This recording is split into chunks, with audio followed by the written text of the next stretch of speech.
welcome to Gamers2 versus TheFoxSound in the grand finals and the 5th game. This will be the decider. I am Pulse, I am joined by Stress, and we are all praying that we can get into this last game, because TheFoxSound in the last two games that we didn't manage to spectate, they actually pulled through. Maybe that was the reason, Stress. Maybe the curse of the commentator was the reason why TFS were unable to win the first 2 games. That may very well be the reason, but it looks like Gamers2 are trying to pin down the reason that they ended up losing, because this time they banned out Vi, last time it was an attempt at banning out LeBlanc as well, and actually TFS picking up a Sivir here first pick, so a little bit different to what we've seen in the previous games. They actually prioritized Leona in the last game, which was interesting because we didn't really think the competition would work, considering they picked LeBlanc first and then got counterpicked, and picked the Leona and got counterpicked, but they won that game very decisively, and this time we'll be choosing Sivir, which already gives them exceptional wave clear, and this time Gamers2 will be prioritizing that Leona and looking towards the Lee Sin, which has been locked in. Yeah, there's the Leona Lee Sin that we saw, I believe, in games 1 and 2 from both red side teams, so not too surprising that we're seeing that locked in now. I believe game 3 even was almost the same, if not exactly the same. Mundo not banned out in this game though, looks like he may make an appearance here for TFS. Again, very standard pick, wouldn't be too surprised to see that locked. Absolutely. The only real pick that you can just go against that would be Trundle or any other top lane really that's meta right now, such as Shyvana, and you just have that conventional lane which doesn't do too much. Sometimes you can have a small advantage early, but tends to peter out and fizzle into nothing, and the top lanes just kind of stay there. But they have swapped over to Wukong and haven't locked that in just yet, but if that is Wukong, 90% it will be in the jungle. Yeah, we haven't seen Wukong out of TFS yet today, and I mean, Wukong's a jungler that has been seen a fair amount alongside Pantheon as well, so it's one of those junglers that's been in the meta recently, so could be another option. They're hovering over Mundo again, last second to lock in, there we're going to go. All of them are locked in, so there we go. Wukong and Mundo it is. Alright then, and now we're waiting on the next couple picks from Gamers2. They've locked in the jungler and also their support. We'll see what they do to fill in the ranks. Lulu has been banned out, so that won't be an option, but we did see Ocelot reverting to the KL pick, which is basically Lulu, or the old Lulu that people were kind of picking. Vayne is being hovered over, which is a ballsy pick. Don't necessarily always see it behind a Leona, so it usually needs some sort of protection in the lane. If I'm remembering rightly, Vayne actually got picked up yesterday by Gamers2 against Departed, and I think it did fairly well for them, as we were commenting on Bull's ability to stay alive on Vayne as well. So LeBlanc gets locked in for Ocelot, and that's a bit of a different pick to what Ocelot usually plays. Okay, that's going to be locked in. We'll see what they do in response, because TFS have not picked up a mid laner just yet, unless Mundo is the mid laner, which is unlikely. There are many things you can pick against LeBlanc, such as Zed, which is now being hovered over. Most AD mid laners do exceptionally well against LeBlanc, and have a fairly rough time, but again, we've seen that matchup go either way. I find it kind of strange though that they picked LeBlanc here when in the previous game Gragas was played up against Ocelot was playing Gragas, and it was a Zed going against Gragas in that matchup, and seemingly TFS had some success with it, as they did come out of that game with the win, so a little bit surprising to see them picking another pick that is a little susceptible to that Zed. And they're hovering over Taric. Okay, that's going to be swapped over to Fresh, which makes way more sense. I would like to see it Taric, but Fresh, and he hasn't been banned out, and when there's a Leona on the enemy team, you'd be insane not to lock that in. Yeah, that's just, yeah. I don't really see Taric getting picked up anytime soon. He isn't quite as favourable as he was after the preseason patch where everybody was like, ooh, Taric's really good. Nope, not anymore. Sorry, guys. Yeah. I mean, if he's laning with Ezreal, they have natural lane synergy, but, you know, that's the only other reason. Anyway, so we're just waiting for the last pick of Gamers2. What haven't they picked out yet? It's probably going to be the top laner. Indeed it will be. They're hovering over Trundle, and since his lane opponent is going to be Mundo, good likelihood that it will be the Trundle. The alternative, of course, is Shyvana. Shyvana has not been banned out, but Dio's got a couple seconds to think about it. Yep, either of those picks are good. Or Renekton, I believe we saw in the previous game going up against Mundo, so it's just a case of one of the three, whichever would they like. I think they've decided here on Trundle. Yeah, 1 second left, and I don't think they're going to be changing up. Just giving them a couple seconds to think about what they want to be doing. It's the Mundle matchup. It's the Mundle. It's Mundle matchup. I'd already forgotten about that. Thank you, Stress, for bringing that back. It's okay. It may have been a bit of a long evening with the disconnects, but you know we can at least remember earlier material. Outstanding. 40 seconds left. We will find out. Actually, we won't find out. It's 3 minutes and 40 seconds until we find out whether we can spectate or not. And I hope we can, because it's the 5th and final game against the TheFoxSound and Gamers2, and it's a much more even matchup than we originally thought. Well, Gamers2 winning the first 2 games, and we'll see if the TheFoxSound can win 3 games on the bounce. Well, coming into this, we were kind of at a point where both seemed very close, and then Gamers2 just kind of won 2 games, and we thought, oh, okay, well, then it's likely to be, a pretty much an open and shut case on this. But TFS have found seemingly what they needed to get back into this series, and I mean, a couple of the picks are the same here, a couple of different picks for them. I wonder what exactly is the combination, since we haven't been fortunate enough to see the last 2 games. Now they picked up the Wukong, and they didn't have the Yasuo alongside it, and typically you do pick up the Wukong along the Yasuo because there is natural synergy, and because they picked up Wukong jungle, they're really quite lacking on AP damage. There's a little bit coming from Mundo, a little bit coming from Zaitian, but outside of that there's very little, and it's interesting to see Wukong outside of that. Yeah, I mean, of course his ultimate is going to be a significant engage tool with the knock-up, and coming into lane as well, being able to use the Dark Passage into a Cyclone post level 6 is actually pretty strong for bottom lane ganks, so one of those things that TFS do have some synergy in there, but I definitely agree it's not quite as much as it could be now that Yasuo is banned away. I guess also because their mid laner is going to be Zed, it's likely that Santorin may pick up a Black Cleaver at some point in his build, and Cyclone will proc every single one of those ticks, meaning that when Godbro decides to go in eventually, because he won't be instigating the fight, that's usually not how Zed works, then he'll have the extra armor penetration on that target. Yeah, at least that's not how Zed works if you're playing Zed correctly. Yeah. You don't usually build him tank and engage with Deathmark and then stand still, because that's all you can do is tank Zed. Sounds like a good idea. It does. I will be doing that next game. Try. Oh, absolutely. Thanks, Ed. Dude, Tank Teemo is still the best, I think. That global taunt is just too good. Yeah, well, I mean, who can resist just going all in on that? I've seen many a time. However, in this game, obviously that is not a case. One of the things that I think Gamers2 have in their favour is they have good scaling from their top and AD carry positions. Vayne, of course, scales exceptionally well, being a hyper carry.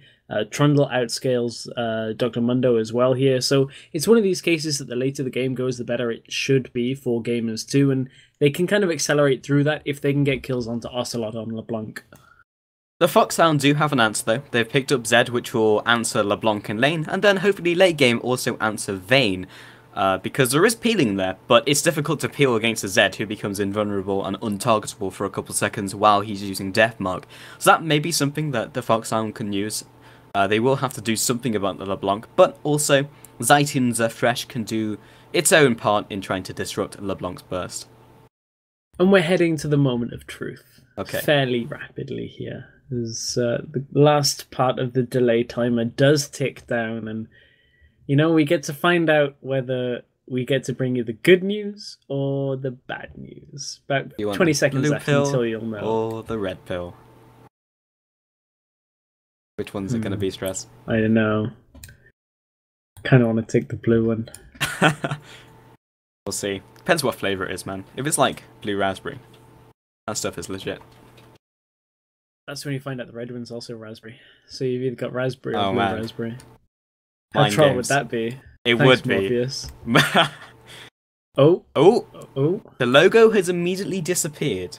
Normally that's a good sign. It is, yeah. Oh, it's working. Outstanding. Cool. Get hyped.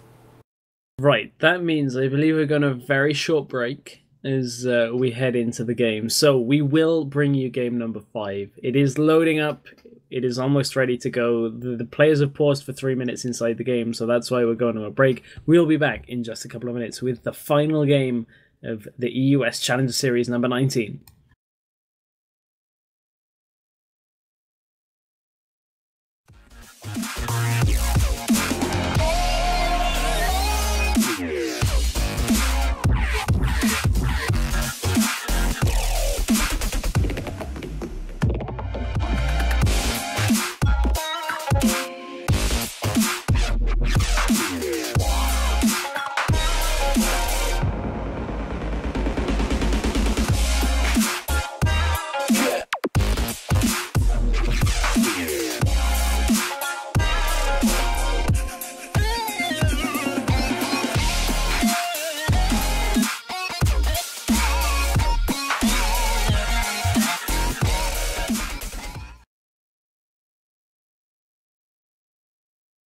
Welcome back, guys. That was a bit shorter of a break than we were anticipating because we were under the impression the players had paused in game, but seemingly not. So apologies if you guys are in the middle of Twitch adverts and you're getting this intermittently. I'm not quite sure where we were on the whole break situation, but we are into game here of our grand finals. That was a very fast 3 minutes, but we are very quick here at Chaos TV. Bull is just hanging around in that bush once again. And I can't comment on the last 2 games, but the first 2 games he's always been able to scout out any invades. TheFoxSound using those level 10 tactics of sitting in the brush. We'll see if this pays off for them. See, now you say that, but I want to say, oh, why can I never remember the team's name? Was it Team Legion? It was a very old team, Season 2, played against, I believe it was Dignitas in NA, who used to just stack 5 members in the bottom bush every once in a while. It wasn't every game, it was once every now and again, and they'd just wait. And they'd get like 2 kills at level 1 and set themselves up perfectly and get back to lane. Like, it was pretty fun. You know, I can't wait until Nunu is viable again and we can see some Empires, because that was so good. Okay, we're getting into lane, but we do have this 3-man stack. That's probably what we're going to be looking towards. However, Gamers2 have swapped up their bot lane into their top lane, are taking away the blue buff, and Wukong doesn't have anything to try and take this away apart from his smite. They are zoning him away, and Santorin's not even going to try. Okay, the 3-man stack have just walked out of the brush. The thing is, the fact that, yeah, they have Dr. Mundo in that bottom lane means they can either choose to push here pretty quickly onto this bottom tower, or even send Xerius back up top, or keep him in lane. We're in another situation where one team has instigated a lane swap, but there's enough options here to really pick what they want to do here.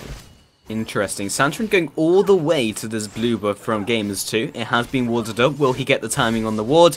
It just timed out. Okay, they did see him. That was kind of unfortunate on the timing. But Morden coming around from the side lands the ward and see if they can smite this one away. Morden, does he have a smite back up? No, he doesn't. Santorin takes that one away. Zyton has come up. Xerius is also there. And now that has evened up the buffs. One of the points here in this lane swap is Vayne normally doesn't have the best pushing ability, but the fact that Thresh has been AWOL a little bit in that lane, and as I say, that Mundo teleports top to save a bit of damage. Sivir typically pushes better in the lane, but the fact that they had 2 members in that top lane allowed them to push that slight bit faster than Crazy Caps was doing in the bottom lane, but that seems to have been evened out now. Thresh, however, is going to roam around, still only level 1, so needs some more experience here. It was helping out Santorin, who was only level 1 when level 2 rather than when taking his red buff, because he had to share some of the XP when he was taking blue buff, so he needed that help from Thresh. Thresh will not be leeching that EXP, but with Trundle being the only member in bot lane, I don't think he's going to be harassed out of XP range. I hadn't quite noticed Santorin being level 2, yeah, that is the reason for that roam, but now Zykion level 2 at this point. They're getting good damage onto the tower as well. The pillar forced out, but you know, not too much that the Trundle can do in this match. Neither really can Xerius. He's farming away quite happily under turret. He is slightly behind because of that original teleport, but he's closing in the gold gap between his counterpart in bot lane fairly rapidly. And we'll just have to see who pushes down the tower first. It's most likely going to be the TheFoxSound, because Sivir is 1, faster at pushing, and 2, the bottom tower isn't as tanky as the top one.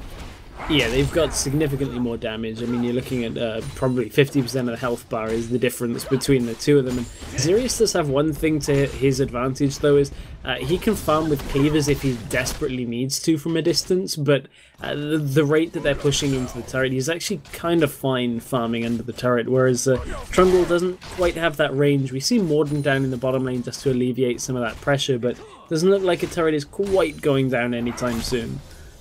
Mid lane, it's going to be Zed facing down LeBlanc, and when these guys get a couple of levels under their belt, we'll start seeing some more action, especially at level 6. It will be quite explosive. Both of these guys have many blinks available to them, so we will see a very explosive mid lane. I hope we will.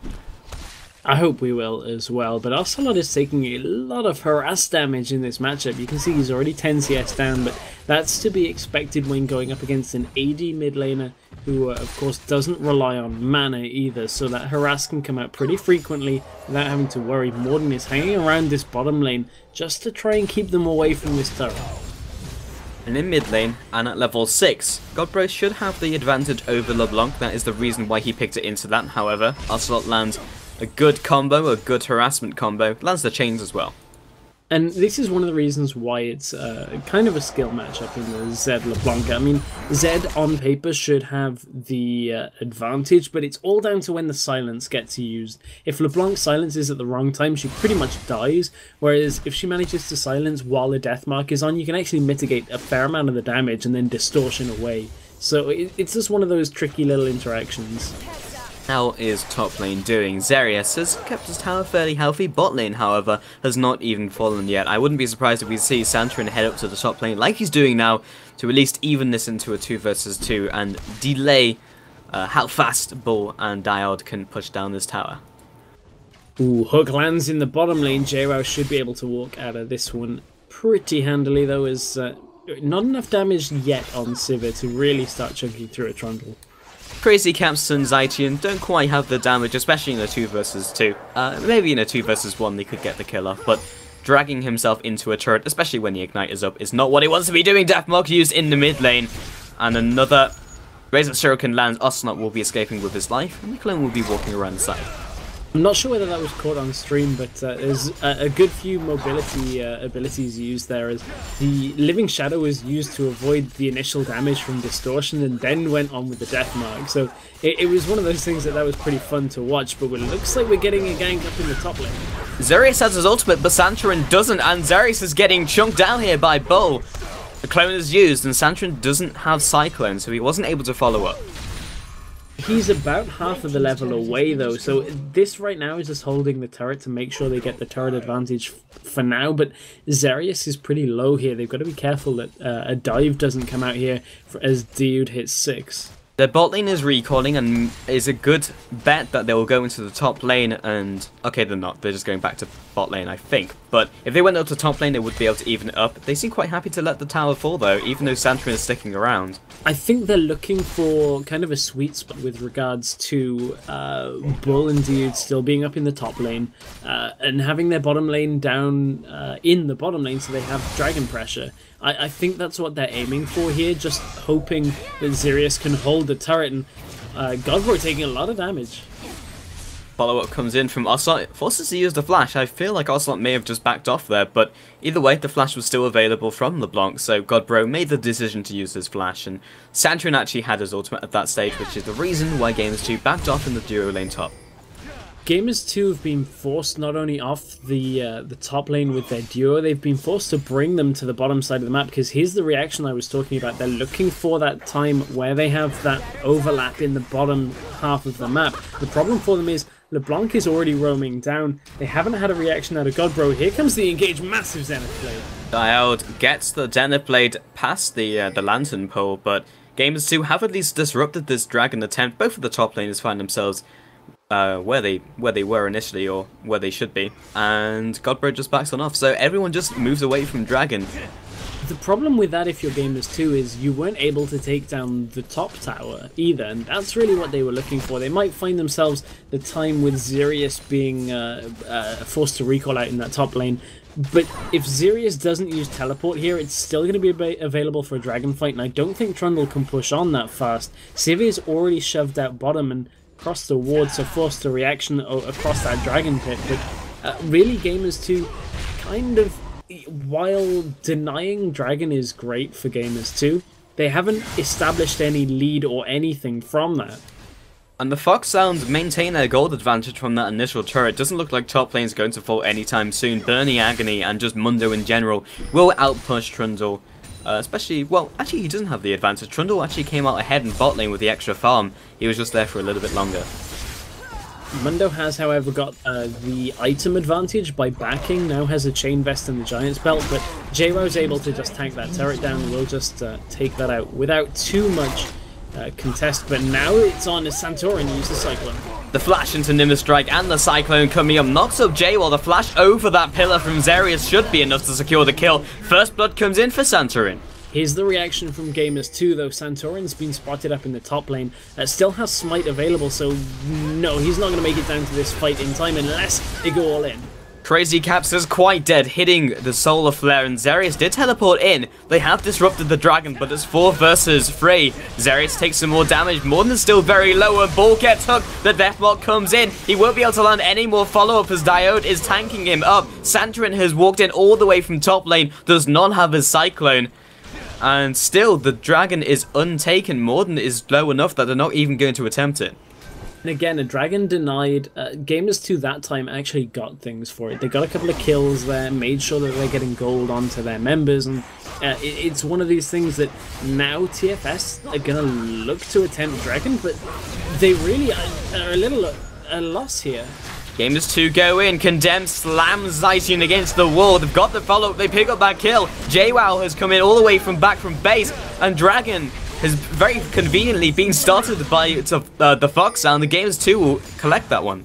That was incredibly greedy out of TFS. There is almost no way they were going to get that dragon. That really would have been a case that Gamers2 would have had to have let them have that, and clearly they don't want to do that. They've fought over it a couple of times already, so a questionable decision there out of TFS. They lost the Mundo to disrupt Gamers2 from taking Dragon, and they were already backing off, and they could have just cut their losses and run, but they just fell further behind, 1 and 4, and Gamers2 are starting to pick up that advantage. They have an early game team, also with a Vayne mixed in and Trundle for the late game power, and it seems like the early game wasn't going to pay off. LeBlanc was kind of suffering in mid lane, was looting against Zed, but now that extra kill and 3 assists is well back into the game. Yeah, translates into the needlessly large rod, very close to having a Deathfire grasp, and you have to wonder, TFS, before that sequence of events, I think it was about 1,000 gold ahead overall with that. They had a couple of advantages across the map, but now they find themselves down, and there's the spell shield off from Crazy Caps, but Gamers2 have a 2,000 gold lead, and that's a passage of play that really has been let go from TFS. And it's significant now. 2k behind.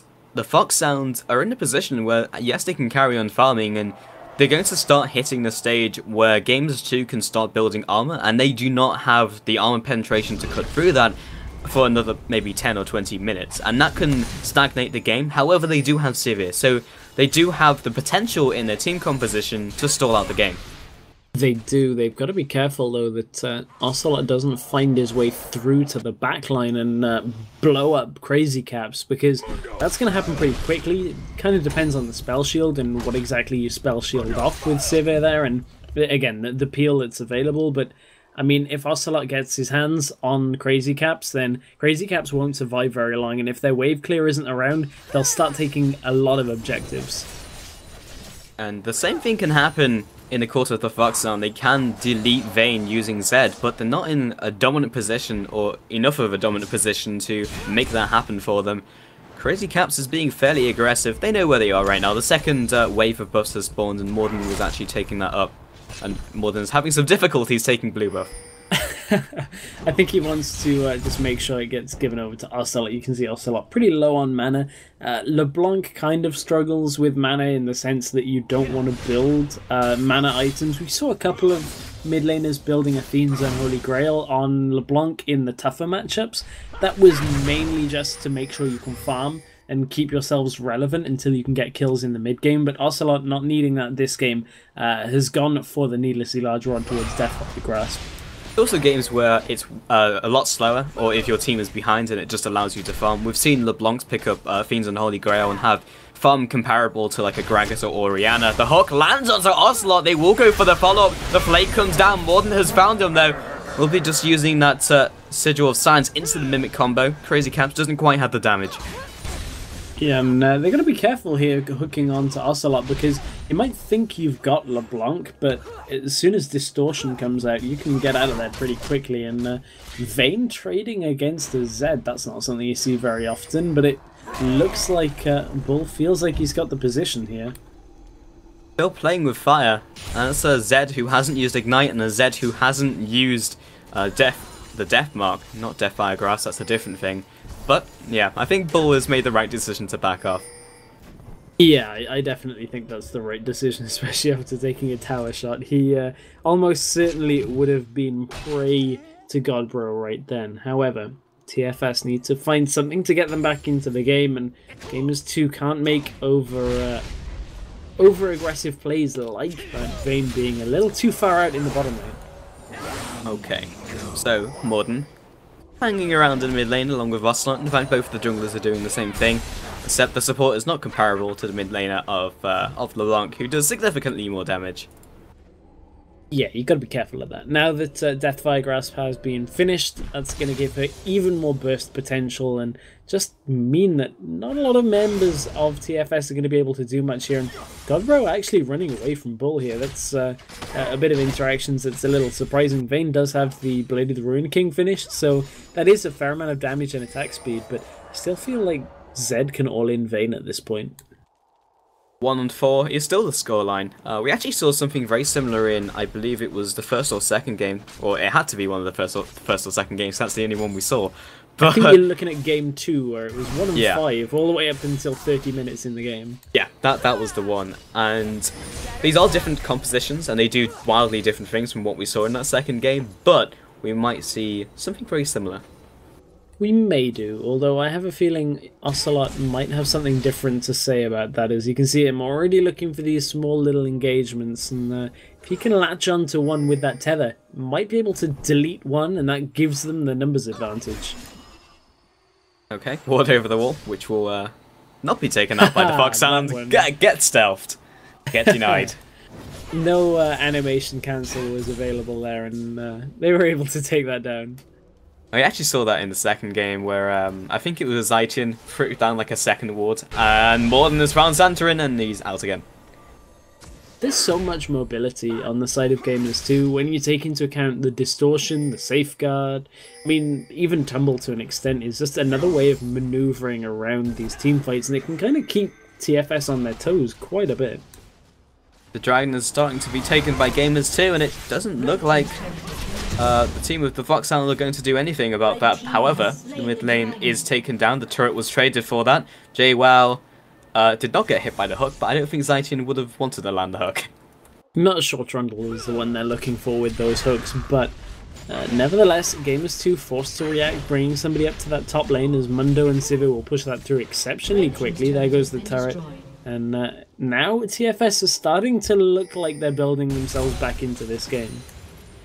Very possible. Gamers2 kind of sieging away. Hook lands onto Ocelot. We saw that before, and we saw the result it had, which was not a good one. But Godbro comes in with Santorin. There's the combo onto Zaitian. It's not quite enough. Doesn't manage to proc the ultimate, and Mundo's coming in from the backside. Crazy Caps comes in from the side. Cyclone comes up. Bo is not in good shape. He will be taken down. Ocelot jumps over the wall. The flash into the hook lands onto Morden. Zaitian should be able to secure this for his team. Morden flashes out. Zerius is still looking to connect another cleaver. He gets it. Flame comes back onto the clone and LeBlanc. If you don't know which one it is, kill both of them. And kill both of them he did. I think by the looks of it, Gamers2 forgot about the teleport being available in that engagement, because they went aggressive and got punished for it. I mean, they kind of were almost baited into that fight by that hook landing and onto Ocelot before the initial engagement, and it was one of those things that Gamers2 just felt a little bit overconfident, forgot about the teleport, couldn't really position themselves well, and they're going to lose their blue buff as well, and that's a big part of Ocelot's combination that's going to be lacking. Especially because Ocelot has not itemized any mana regen compared to a maybe more stable LeBlanc build. So now that the blue was being taken away, it's basically you combo a couple of times and then you have to go back to base because you're pretty much useless. You don't do anything apart from combo people down. And if you don't have enough mana for the full combo, you just end up clearing minions, and that's kind of it. Yeah, and one Doran's Ring is nowhere near what he needs to be able to survive here, because for the most part, he won't be getting consistent farm completely. He'll have to share it around a little bit, although saying that he does just distortion the wave away from JWoww, so there's no chance of JWoww having any of that. But nevertheless, the mana regen is just too little without blue buff here. That's pretty rude. I mean, Trundle will never really build like a Tiamat, so he'll never have that level of wave clear. So, I'm going to be taking that away from him. It's okay. Next time we see JWoww on Kha'Zix, you bet he'll do the same to Ocelot. Absolutely. Or JWoww and Lissandra. We've seen that before. Anything, yeah. JWoww will just play anything damage and just be like, yep, this is what I want to play. But nevertheless, he's stuck on a meta champion here. I think that's for the good of the team rather than JWoww's sanity. It may not even be that though. I think Kha'Zix and Yasuo were banned out in this game, so if they weren't banned out, he probably would have prioritized that pick. I know Santorin would have prioritized Kha'Zix. That's a really good point. Yeah, you got to keep in mind picks and bans phase in the rest of the game. Looks like we're into one of these lull periods though here, guys, as both teams just feeling each other out. Hook lands on the minion, getting it. Gonna farm them minions and nailed it. Keep things rolling in this game. Yeah, it's very easy to mess up that phrase, like feeling each other out instead of feeling each other something else. As long as you use the right direction, it's fine. Yeah, that's true. JWoww will not be winning the briefcase versus face war today. We haven't really seen that at all. We've seen a lot of Mundo today, but we haven't seen a lot of Mundo sitting in top lane throwing out the cleavers into that bush, which is considerably harder now after that nerf to the cleavers. I mean, I don't know whether you've ever tried to throw a briefcase, but that must be pretty difficult because it doesn't even start dropping off. Right. It kind of just stays in a constant line. Yeah, and it fades into the ether. I don't know if you've ever thrown a briefcase which just disappears after a certain distance, but I heard it's quite difficult. The hook lands onto Morden. They go for the follow-up. The flake comes in, and the solar flake comes out as well. Zaichin will be taken down by Arcelon, but he's being hit up by the wall of the box. And the Crazy Caps has gone so deep, he picks up the kill. Will be taken down by Bull, surely. There we go. There's the kill. And Santorin, he did clone up, and Bull carried on hitting him. Godbro will be getting out of that trade, and after all of that, that was a 2 for 2. Deathmark was used on Morden, and sure they killed him, but it left Vayne around to start cleaning that fight up, so that trades off evenly, and pretty much the gold stays at the point it was before that fight, and it's not a fight that's going to have much of an effect quite yet, because Dragon isn't available either, so neither team can back off to that, so just an even trade there, flat even. And it looked very good for the TheFoxSound opening up in that fight with that initial hook. But Gamers2 showing that if you have the Blanc in the area, at least one kill is going to go down in your favour. And Bull is making use of that ward, which was used from kind of a byproduct of the last team fight, and takes down the white. Xerius throwing out them briefcases, still making sure he's got that farm, and he's always on the phone as well. Have you noticed that? He is. Who is he calling? On the phone. I really don't know. But alongside that, that's a one-armed briefcase throw that kind of like either hits something or he's thrown it so hard it just continues to gain speed and disintegrates. Apparently his left arm is a lot stronger than his right arm. Mundo is left-handed. That I think that tells you everything Today you I need to learned. know. But Gamers2, however, are going to continue to build momentum in this game. Although, saying that they had momentum at one point, but have kind of been stalled out a little bit, and that's what we've seen from Sivir time and time again. Tired, Ocelot, and Morden creating that death rush. Santorin, that's the wrong way! He gets hit up, and the Cyclone, does he choose to use it? He has been silenced. Godbro comes in, he is well after Ocelot, he takes him down. Diode and the rest of the team are winning away at Xerius, but he is quite tanky. Godbro doesn't have any more damage to offer, at least for another couple seconds. Bull is chasing down Crazy Caps, he gets himself that kill. 2 for 1 is the current trade for Gamers2. TFS Zaichin has found himself Morden, but he doesn't want to go in on that. Gets the lantern, pulls Mundo to safety. I'm sure he could have made the business decision to back off himself, but Gamers2 have moved towards the dragon. That's not the foresight that the investors were looking for, though, Pulse. It's not. It looks like they're going to bank their money here by taking down the dragon and expanding their capital here. They're going to go aggressive again, erecting a tower right in the front, in the way of Zykion. Zaitius is in this fight, gets slammed against the wall with a very weird angle. How do physics work? That was, they did not make a net gain there. How do player names work? Because Zaitius, wow, that's... Zaitius. It's what happens if you mix Xerius and Zykion, but you never know. Well, they both died, right? Yeah, so... that is true. It's rare I'm saving time. Okay, yeah, got it. Okay, well, you're going to have to come Time is money. Yeah, time is money. You should be on Mundo's board of directors here. I should be, man. I will make that meme. But Gamers2 are pushing down the mid lane. Godbro now has his full combo back available to him, but while they have the wave clear, they can't get in wave with the minion wave while Gamers2 are around that area.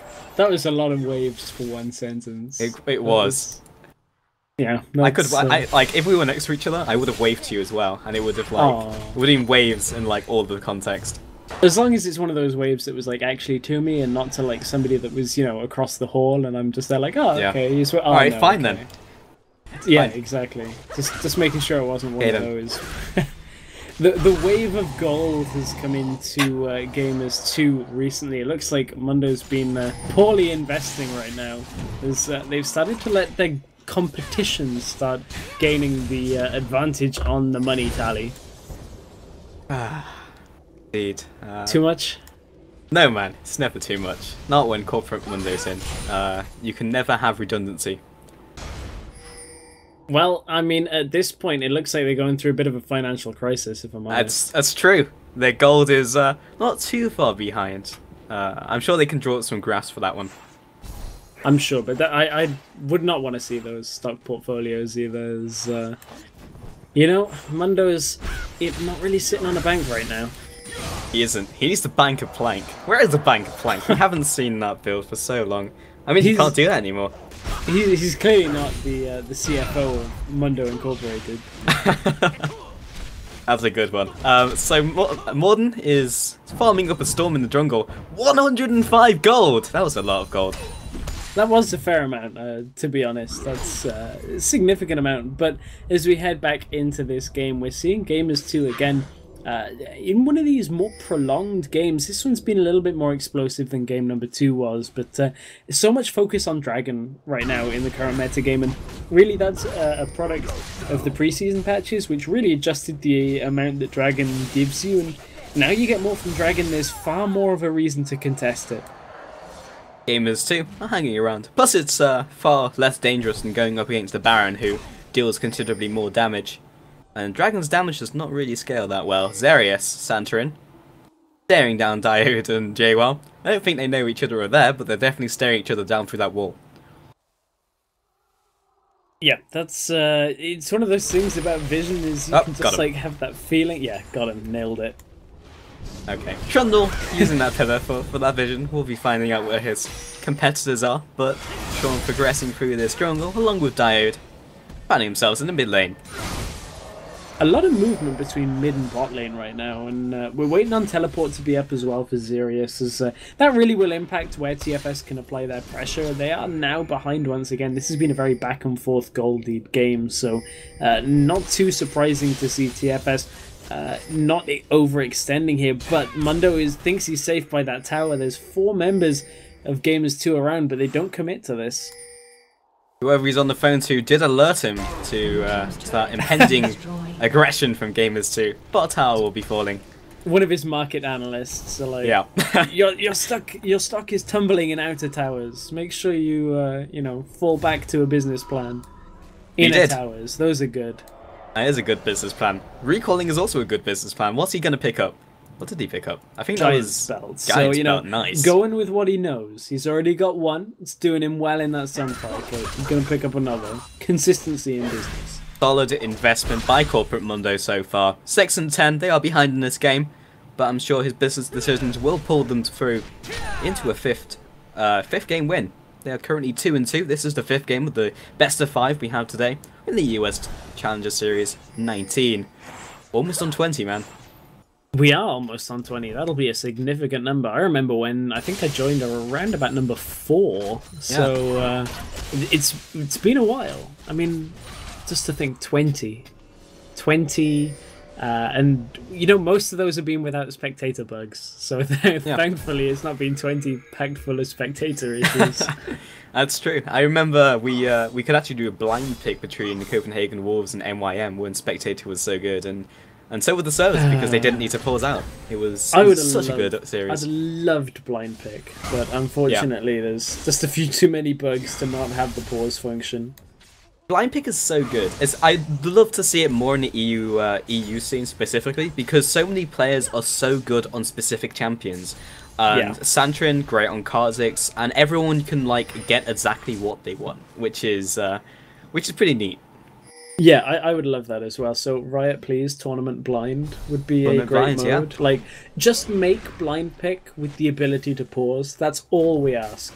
Like, That would be fantastic. That's all we want, and we also want Zaitian not to die! That's a lot of damage. It's not a dead Zaitian, though. That was a big burst of damage there, and you can see Zaitian just typed into chat, if it's up on screen, he just said, damn. Wasn't expecting that much damage to come out from Ocelot at that point. Quite painful. At least he wasn't taken down, and that is the important thing. However, LeBlanc's burst is almost off cooldown because it's on a fairly low cooldown. Sometimes you can even get 2 rotations off in a team fight.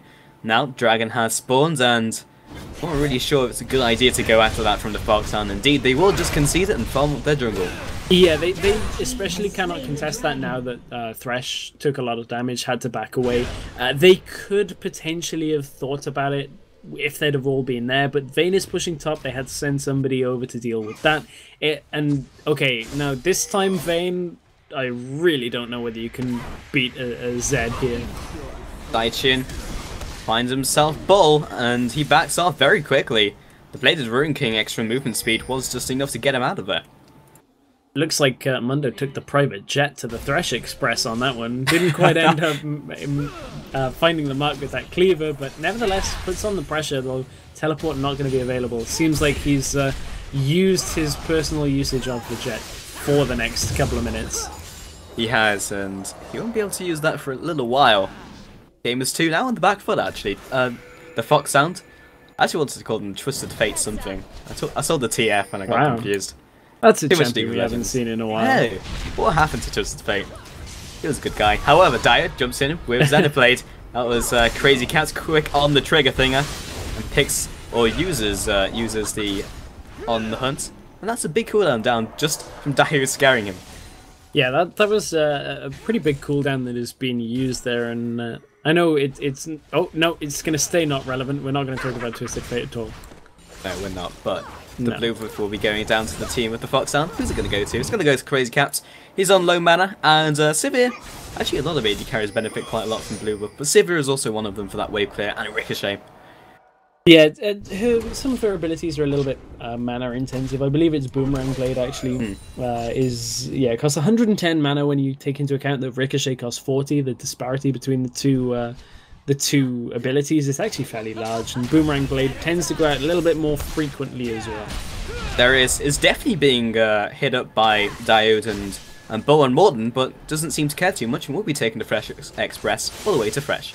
First class annual ticket, I think, is what Xerius has there. Is doesn't want to just be taking any old train, keeps himself nice and safe there. Why would you want to be taking first class though? Because you'd be paying more from it, but the train journey only lasts like half a second, maybe. But at least you had luxury. Like, That's I don't true. know. I used to think first class on trains was a bit of a rip-off until I actually went once when it was actually for some reason cheaper than a standard, and I had free Wi-Fi on the train. That was great. That was, yeah, I know, right? Good investment, man. Yeah. You know, Crazy Caps keeps saying better duck, but after it hits the minions, I don't know anyone who could duck lower than the minion line. I don't even think a Yordle could drop that low. It shouldn't be better duck, it should be better lie down and plank. It also kind of feels like maybe the questioning of Sivir on telling people to duck maybe kind of alludes to how Sivir can duck. So I would not want to get in a limbo competition with Sivir. Maybe she's like better duck, and they're like, oh, because it's like that instant reaction thing. I know one champion that could, Zac, because he'd just like spread out. Right. And like, I guess it doesn't count as ducking, but he just kind of like makes his height a millimeter. Or Vladimir, man. He could just like dissolve into a pool of blood. That's sort of ducking. I guess so. Although that really dictates whether Vladimir is still like vertical under the ground. That's true, yeah. I mean, nobody really knows what happens when he goes down there. Does he just like walk around under? It's quite a strange ability, actually. That's true. But the TheFoxSound are looking for a team fight. Frozen Domain comes down, the Flay comes out, locks up 2 members of Gamers2. Huge Cyclone comes up and locks up a couple members. Ocelot is still off to the side, hasn't used his full burst just yet. Zaitian is just trying his best, with 3 members of his team are already disintegrated. Ocelot jumps forwards, here's the burst coming through, picks up the triple kill onto Bull, and Crazy Caps is being hit up by that pillar. Will JWoww be able to secure this kill? Either way, it doesn't matter too much, but they are bloodthirsty. They won't be able to pick it up. And Crazy Cap still being alive and no minion wave being there is making it quite difficult to push in this tower. Now the minion wave has arrived, JWoww has dropped very low. Yeah, this, I believe Oh, I was going to say, I think they can get an inhibitor turret, but it looks like they want to turn face and head towards that Baron, which, you know, they're kind of low here. It's not impossible for them to do this. It's actually highly likely with the death timers being so high, but it just means that, you know, they won't get an inhibitor, but it means they'll be able to engage a little bit better. Dio jumps in, but he might be taken down. Crazy Caps does. Oh, Baron! MVP. The green goo. Gotta dodge that. Got him. Better duck. Better. I don't know whether ducking would have helped there. No, it would have just like covered more surface area because you'd be ducking and you're like flat. Yeah, you may have had like that half a second extra to like react and kind of like jump and roll out of the way. If you're yeah. vain, you can tumble. But I don't think Leona's quite one to tuck, duck, and roll. Like, the classic tuck and dumble. Is tuck that and dumble? the tick, truck, and duck version 2? Tuck, duck, and it roll. could be. I would make that rank team. I'm sure it's already been made now that we've said it.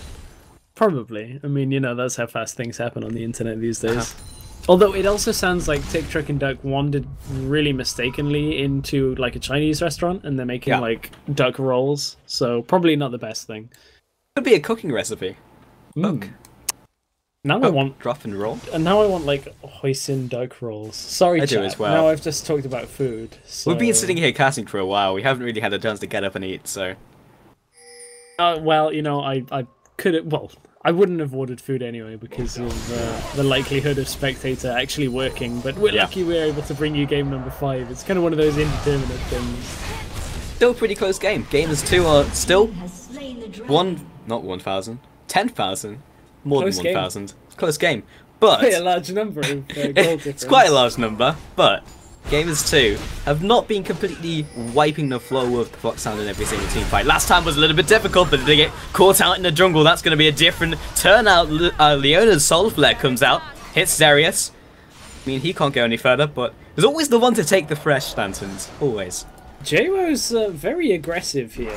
JWoww's like trying to push the middle lane in while there's 5 members between him and the rest of the team. He'll get away because Trundle's Pillar is a good disengage tool there, but the rest of the team already working down that top lane turret means they can kind of split push here and try and get wow, that damage onto Crazy Caps out of Vayne is actually significant now that that Infinity Edge has been finished alongside the last Whisper as well. Crazy Caps responded with the same amount of skull shots and auto attacks and still didn't do the same amount of damage. Ocelot over the wall almost nukes down Mundo and he has dropped to 40%. That is quite significant. JWoww is tanking up the turret. They aren't quite as durable if they had a Lulu on their team to just keep on tanking up the turret. And now that the full stack of the TheFoxSound are here, Ocelot again over the wall. Quite dangerous, takes a boomerang blade. That time he's punished for it, but this is one of my questions and reservations on taking the Baron buff over maybe looking for the inhibitor earlier was their team composition is not as good at pushing in as TFS is as good as wave clearing. So, Baron buff or not, Sivir will clear the wave through before you can push onto it. So it's a big commit to try and do something. There's the Solar Flare. This is so dangerous from the TheFoxSound. JWoww's coming in from the top side and Zytian immediately drops. And JWoww is zoning the rest of the team by himself while Bull decimates everyone. 2 kills comes out. Zarius is not in good shape. Percent true damage. There is no defense against that. Mundo comes in. Or rather, Morden comes in, triple kill comes out for Bull, and this looks like it's going to be the game, and indeed the series. That was the fight that they needed. No need to fight over towers. If they can get TFS into the jungle, that will be the game here, as you said. And that means Gamers2 will be the winners of EU West Challenger Series number 19 here, hosted by Chaos TV, powered by Esports Venture. And a best of 5, something we haven't seen for a little while, but the TheFoxSound have been so close to winning another EU West Challenger Series. They've been in the finals 3 times, 1 they won.